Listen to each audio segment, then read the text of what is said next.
আপনার আইফোনের গ্যালারিতে যে সমস্ত ছবিগুলো আছে তার মধ্যে আপনি যে কোনো ফটোকে হাইড করবেন কি করে। দেখুন, এটার জন্য দুটো সেটিংস আছে।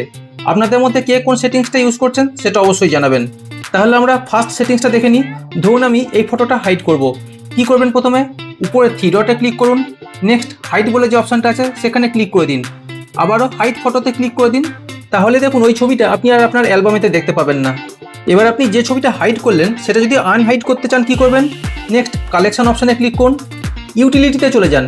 এখানে দেখুন হিডেন বলে একটা অপশান আছে, হিডেনে ক্লিক করে দিন, ভিউ অ্যালবামে ক্লিক করুন। তাহলে দেখুন আপনি যে সমস্ত ছবিগুলোকে হাইড করে রেখেছিলেন সেগুলো এখানে দেখা যাচ্ছে। নেক্সট ব্যাকে চলে যান, তাহলে এটা আবার হাইড হয়ে যাবে। এবার সেকেন্ড টিপসটা দেখে নেওয়া যাক। ধরুন এই ছবিটা আপনি হাইড করবেন, সেই জন্য উপরে থ্রি ডটে ক্লিক করুন, নেক্সট এখানে আপনি কপি অপশানটাতে ক্লিক করে দিন, এরপর আপনি এটা মিনিমাইজ করে দিন। এরপর আপনার নোটটা ওপেন করুন, এখানে নিচের দিকে দেখুন ক্রিয়েট নিউ নোট, এখানে ক্লিক করে দিন। এরপর এখানে একটু লং ট্যাপ করে রাখুন, এখানে সে পেস্ট অপশানটাতে ক্লিক করে দিন। তাহলে দেখুন আপনি যে ছবিটা কপি করলেন সেটা আপনার নোটেতে সেভ হয়ে গেল। নেক্সট উপরে থ্রি ডটে ক্লিক করুন, এখানে দেখুন লক বলে একটা অপশান আছে, লক করে দিন।